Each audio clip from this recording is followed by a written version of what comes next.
बहुत ही समाज के खिलाफ में है। हिंदू समाज और देश को बांटता है वो। जो चीज़ें खराब होती हैं जरूरी नहीं है कि उनको रखा जाए। हम वन लॉ वन नेशन क्यों नहीं ला सकते? हमें वन लॉ वन नेशन लाना चाहिए। जबरन लोगों ने इतनी सारी संपत्ति वक्फ बोर्ड के नाम पे कर दी है, क्यों कर दी, कैसे कर दी, किसकी संपत्ति कर दी? सारी सरकारी संपत्ति का वक्फ की हो गई है। आप हमारे मैंने सब कुछ चाहिए, आपको सुविधाएं भी चाहिए, सरकार की व्यवस्थाएं भी चाहिए और उसमें सरकार पे आधिपत्य भी करना चाहिए। आप एक समाज को बांट रहे हो, ये कौन सा तरीका है? वक्फ बोर्ड संशोधन बिल पर जॉइंट पार्लियामेंट्री कमेटी ने देश के तमाम धड़ों से अपनी राय मांगी है, अपना मशवरा मांगा है, अपने सुझाव मांगे हैं कि वक्फ बोर्ड पर वो अपनी क्या राय रखते हैं। इस वक्त देश में दो धड़े हो चुके हैं, जो वक्फ बोर्ड के समर्थन में हैं और कुछ लोग हैं जो वक्फ बोर्ड के विरोध में हैं। बीजेपी से लेकर तमाम नेता ये कोशिश में हैं कि ज़्यादा से ज़्यादा राय और मशवरा वहाँ पहुँचे। वहीं all India Muslim person law board के भी तमाम पदाधिकारी हैं जो अपील कर रहे हैं देश भर की माइनॉरिटी से कि वो वक्फ बोर्ड को बचाने के लिए आगे आएँ और जेपीसी को अपने सुझाव और अपनी सहमति ज़रूर दें।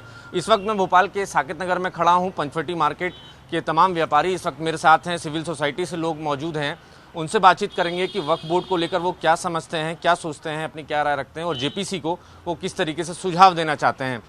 सर, मैं आपके पास QR कोड देख रहा हूँ। वक्फ बोर्ड को लेकर देश इस वक्त दो धड़ों में बटा हुआ है। उलेमा भी अपील कर रहे हैं, मौलाना भी अपील कर रहे हैं। वो कह रहे हैं कि वक्फ बोर्ड को बचाना है तो लोगों को आगे आना होगा। आप क्या मानते हैं कि वक्फ बोर्ड जो बिल संशोधन बिल है वो कितना जायज़ है और वो उसको कितना एग्जिस्ट करता है देश में?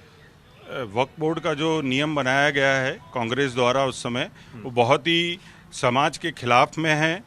हिंदू समाज और देश को बांटता है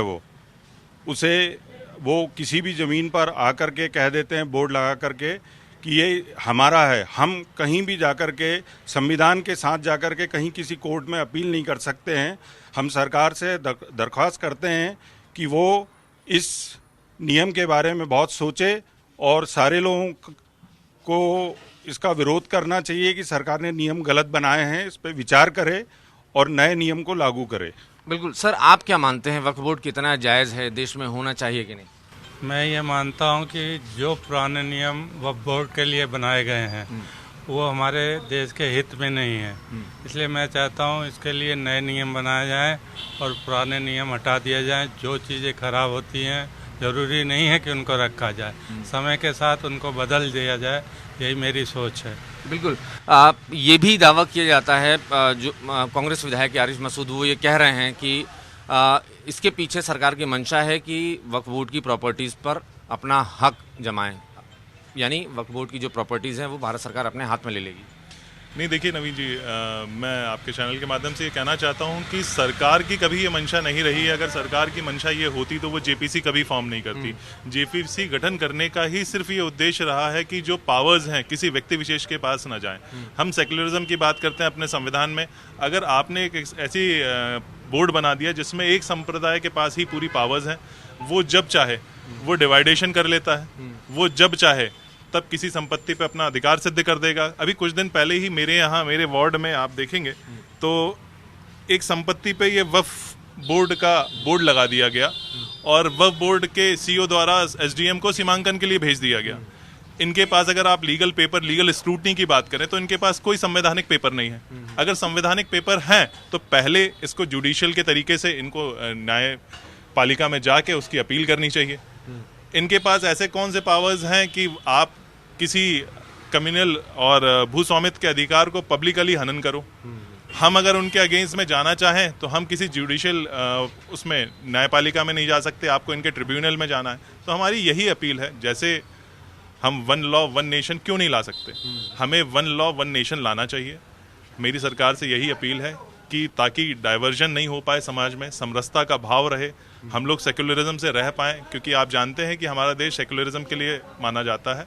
तो हम डिवीजन के रूल को फॉलो ना करें कि डिवाइड करके हमारे और समरसता के भाव को आगे बढ़ाते हुए वन लॉ वन नेशन के अप्रोच में है। जैसे कि हमने पूर्व में भी देखा, हमारे पूर्वज इसी उद्देश्य पे काम किए हैं कि हमारे देश में एक प्रधान एक निशान होना चाहिए। वैसे भी अब हमें ज़रूरत है वन लॉ वन नेशन की, जिसका हम सब सपोर्ट करते हैं। सर, वक्फ बोर्ड पर आप क्या राय रखते हैं संशोधन बिल पर?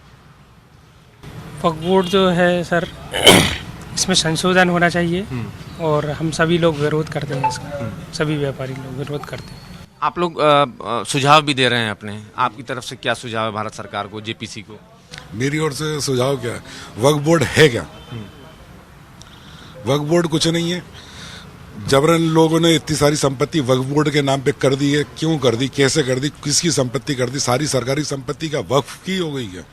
बस मैं तो सिर्फ यही कहना चाहता हूँ, जो सरकारी संपत्ति उसको भी वक्फ अपना हक जताने लगा है, और हिंदुओं की भी प्रॉपर्टी पे वक्फ अपना हक जता रहा आज की डेट में। नहीं, ये मसला अलग हो गया, लेकिन जो उनकी पुरखों ने दान धर्म के लिए ज़मीन दी है वक्फ बोर्ड को, उसका वो मेंटेनेंस करता है, संचालन करता है। क्या एतराज़ होना चाहिए अगर वो अपने धर्मार्थ और सेवार्थ कार्यों के लिए है? धर्मार्थ सेवा के लिए ठीक है, लेकिन जो उनकी निर्धारित जो जमीन देगी उसको ठीक उसका करें। लेकिन वो तो धीरे धीरे क्या कर रहे हैं कि कोई भी गांव में पहुंच गए, कोई भी शहर पहुंच गए, वो वक्फ बोर्ड हो गई। 100-150 साल की पुरानी जितनी भी चीज़ें हैं वो उन पर हक जताने लग गए। कहते हैं कि सरकार के पास, इनके पास बने पूरे इंडिया के अंदर सबसे ज़्यादा ज़मीन है, साधन संपन्न है। तो सरकार द्वारा अगर साधन संपन्न अगर हैं, तो इन सरकार द्वारा जो संपत्ति इनकी दी जा रही है, जो कुछ हो रही है, तो वो फैसिलिटी क्यों ले रहे हैं? क्यों ले रहे हैं? मैं सरकार द्वारा जो अगर वो साधन संपन्न हैं, तो हमारे सरकार द्वारा हमारे गरीबों के लिए, जो हिंदू लोगों के लिए व्यवस्था की गई है, उस पर अपना हक क्यों जता रहे हैं? मेरा है सरकारी संपत्ति में हमारे जाता रहे, दुकानों पे संपत्ति जताता रहे, पीढ़ी दर पीढ़ी पे संपत्ति पे हक जताता रहे। इसका मतलब ये हुआ कि आप हम किसी पे डिपेंडेंट हो। आप हमारे मैंने सब कुछ चाहिए, आपको सुविधाएं भी चाहिए, सरकार की व्यवस्थाएं भी चाहिए, और उसमें सरकार पे आधिपत्य भी करना चाहिए। आप एक समाज को बांट रहे हो, ये कौन सा तरीका है? बिल्कुल सर, हम इसका घोर विरोध करते हैं। वक्फ बोर्ड की कमीशन नियम जो बनाए गए, इसका हम घोर विरोध करते हैं, और सीपीसी से अनुरोध करते हैं इस पे निर्णायक विचार किया जाए। बिल्कुल निर्णायक फैसला होने की उम्मीद भी है, इसीलिए जेपीसी बनी है, सबसे सुझाव ले रही है। बार बार ये सवाल भी खड़े होते हैं कि जब एक देश एक कानून होता है, तो वक्फ बोर्ड के लिए अलग कानून क्यों? जमीन कानून तो होना नहीं चाहिए, और जो सबके लिए वो रहना चाहिए। वक्फ बोर्ड हर जगह अपनी संपत्ति बताता है, ये होना नहीं चाहिए। कायदे सरकार अपने नियम बनाए, इसको ऐसा करना है, इसको आपको ऐसा करना है, और हिंदू सबके लिए एक जैसा रहना है। जाहिर है ये राय है भोपाल के सिविल सोसाइटी के लोगों की, व्यापारियों की, सीनियर सिटीजन्स की, जो ये मांग कर रहे हैं कि जेपीसी एक बड़ा और निर्णायक फैसला ले, और जो बहुसंख्यक आबादी का जो हक है, कम से कम उस पर कोई और डाका ना डाल सके। ये भी दावा कर रहे हैं कि जेपीसी एक बेहतर निर्णय लेगा, और जो बहुसंख्यक समाज का हक है उनको मिलेगा, और जो माइनॉरिटीज़ के जो प्रॉपर्टी है वो एक अलग कानून के दायरे में आएगी, और उनको अगर कुछ और चाहिए तो भारत सरकार उसके लिए फैसला करे। तो फिलहाल जेपीसी पर देश भर में दो धड़े हैं। आपने व्यापारियों की और सिविल सोसाइटी की राय सुनी, अब आगे हम आपको माइनॉरिटीज़ की भी राय सुनाएंगे, उलेमाओं की भी बात करेंगे, वो किस तरीके से अपील कर रहे हैं जेपीसी को सुझाव देने के लिए। कैमरामैन विनीत के साथ नवीन सिंह, IBC 24 भोपाल।